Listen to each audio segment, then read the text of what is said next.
On doit le voir. C'est de même que quand tu es face à une épreuve, tu dois voir tous ces paramètres. Et quand tu dois voir tous ces paramètres, tu dois revenir vers Dieu.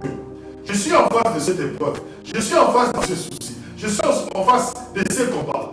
Quelle est la stratégie que je dois appliquer?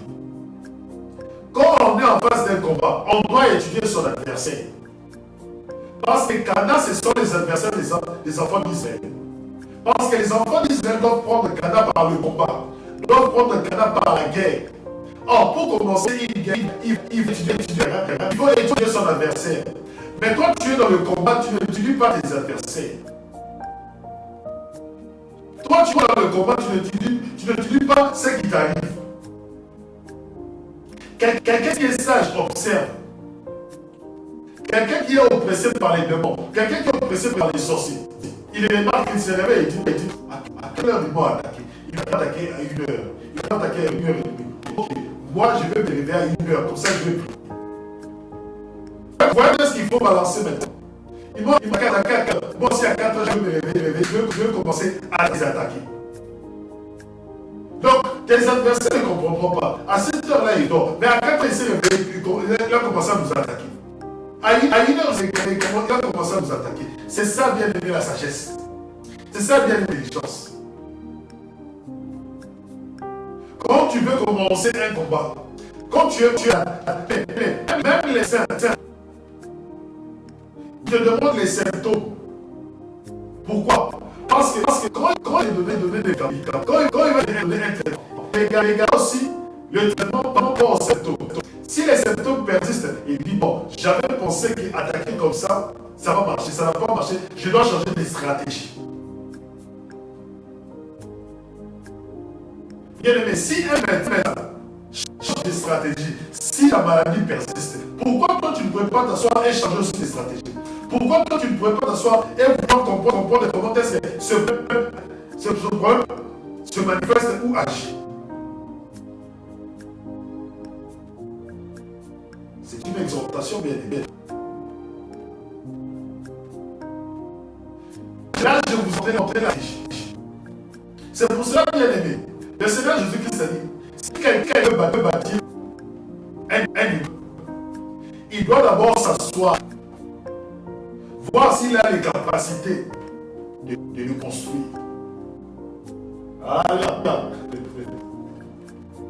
Si quelqu'un veut aller au combat, il doit d'abord étudier son ennemi. Comment toi tu peux aller au combat sans étudier ton ennemi?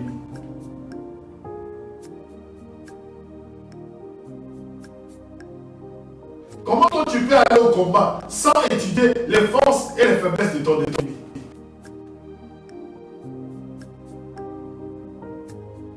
La sagesse, c'est ça. Quelqu'un qui est oppressé par les démons, quelqu'un qui est oppressé par les sorciers, quelqu'un qui est oppressé par les esprits d'impurs, il doit connaître les fonctionnements de ses ennemis pour qu'il puisse trouver la stratégie pour le mettre KO. Où est-ce que ces sorciers tirent force?